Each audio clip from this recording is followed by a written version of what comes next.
Hi, my name's Jake Spicer, and this is the second in our 5-part series looking at drawing people and portraits using the Derwent Shade and Tone Mixed Media set. In this video, we're going to be looking at some drawing fundamentals, namely contour and negative space. Let's get started. We're just going to be using some of the pencils from the Shade and Tone set today.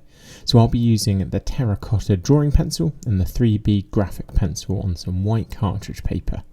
You could use any medium that makes a clear line for these exercises on any paper, and we'll be drawing from hands today, so you can either hold your non-drawing hand in a pose or draw from photographs of a hand. One of the biggest problems with drawing from hands is that we know them too well, like the back of our hand in fact. That means that when we come to draw them, we bring all of our preconceptions about what we think a hand should look like to the drawing. To draw hands well, we need to forget what we know and simply learn to draw what we see. The way we do that is to focus on shape. Shapes are made up of edges, so we're going to need to start by looking at the outline edges of the hand. For exercises in this video, we're going to ignore shapes of light and dark and just focus on the physical edges or contours of the hand. Our aim is to train our eyes to become more sensitive to those contours and to learn to translate them into two-dimensional line drawings, forgetting everything that we think we know about how a hand should look and allowing ourselves to be surprised by the shapes that actually present themselves to us. A quick note on language here. I'm talking about contour as the edge that you see in the subject and line as the mark that you make on the page to represent that contour. We're going to start with some contour drawing. In this first exercise, we're just going to explore the edges of the hand by making a simple line drawing of the contours we see.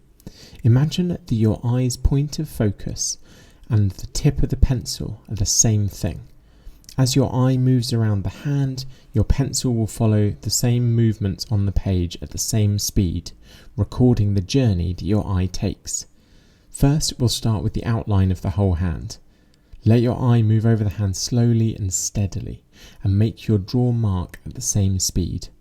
Constantly flick your eyes back and forth from hand to drawing, from hand to drawing. The longer you stare at your drawing, the more time you have to forget what your eye's seen, so you want to be looking at the subject itself as much as possible. Once you've worked your way around the entire hand, draw in the contours that cut into the hand. Remember that you're not looking for shadow shapes, but physical edges within the hand. You'll eventually fall out of proportion at some stage, but for the purpose of the exercise, stick out the drawing to the end, remaining as true to the rhythm and direction of the hand's edge as you can. The idea is to slow down your looking to give you time to respond to the edges you see. Try drawing the same hand pose a few times. In between each one, take a few breaths. Shake out your own hand and relax your shoulders. No one ever makes a better drawing by being tense. Our next exercise will focus on negative space. Our hand is our positive subject, so the negative space is everything around it. One of the best ways to see a hand more objectively is to notice the shapes that surround it. While we bring preconceptions of what a hand looks like to the hand drawing, we don't necessarily bring the same ideas to the abstract shapes that surround the hand. So by focusing on those shapes and spaces, we can learn to see the hand more objectively.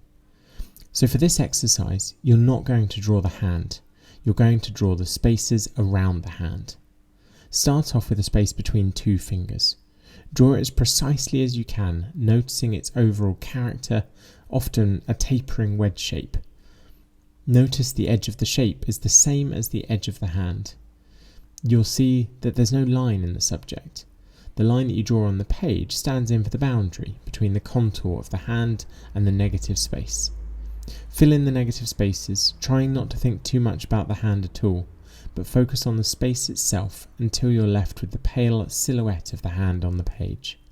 Repeat the exercise a few times to get sensitive to the negative spaces around the subject and to how different negative spaces express themselves in different hand poses. Start to look for those spaces in real life as well, gaps between rungs on stools or the spaces between the branches of a tree. Next, I'm going to take you through my own hand drawing process that I might apply to a 5 or 10 minute hand study. If your first drawing fell a bit out of proportion, you might want to bring a little bit more structure into your drawing to support your contour, and that's where a few supporting shapes can help. There are 4 key shapes to look for in the hand: the main body of the hands, the shape filled by the fingers, the pad of the thumb, and the lower arm. The 2 knobbly bones of the wrist mark the narrowest points of the lower arm and the gateway to the hand. If the wrist is bent backwards or forwards, notice the angle between the arm and the back of the hand. Now, it's easy to underestimate the size of the body of the hand. The distance from wrist to knuckle line is about the same as the length of the middle finger, but turn the hand over and you'll notice that the palm is much longer than the middle finger. That's because of the diagonal of the skin between the fingers. As you draw, give yourself time to notice all of these qualities about the hand and let your observations feed into your drawing.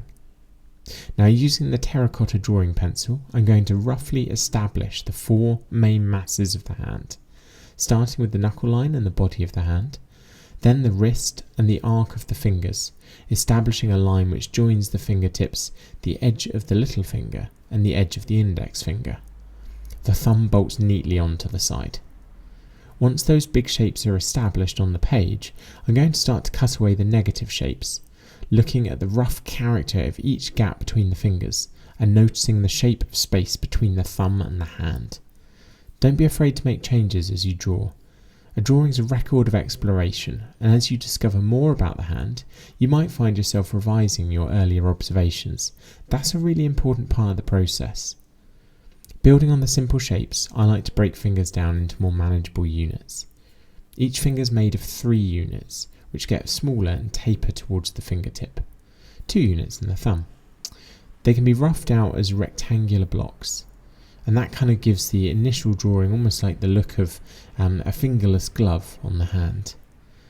As the shape of the first knuckle of each finger is defined by a combination of protruding bone and the stretched tendon that extends the finger, we can use a diamond shape to underpin the knuckle, simultaneously giving a little attention to the triangles of skin between the fingers. Now that the shapes are established, we can start to draw in some of the observed contours of the hand, using the underdrawing as a kind of scaffolding. Think about how you can vary the weight and speed of the line you make to show the importance of a contour, or to tell the story about tension in the hand. You'll find that what you choose to leave out is often as important as what you choose to include, and details like the creases of skin over the knuckles and the nail at the end of the finger can be included, or they can be left out as you think is important. Now, if you're drawing the palm of the hand, the pad of the thumb will have a larger part to play in the initial shape, and the fatty pads that cushion the palm will create satisfying creases for you to explore that weren't present in the back of the hand. Those creases are as close to a true line in nature as you'll ever see in a body. Now, throughout the drawing, you want to keep checking on the negative spaces around the hand and between the fingers. They're like the wing mirrors in your car, alerting you to the danger of falling out of proportion as you draw.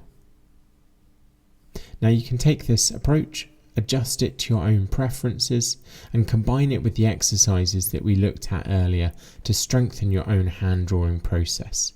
One really important thing to bear in mind is that the time that you have to allocate to the hand and the space that you use to draw on the page all play a really large part in your drawing. So if you've given yourself 5 or 10 minutes and plenty of space on the page, maybe an A4 piece of paper to work on, you might be able to get really quite a detailed hand study down.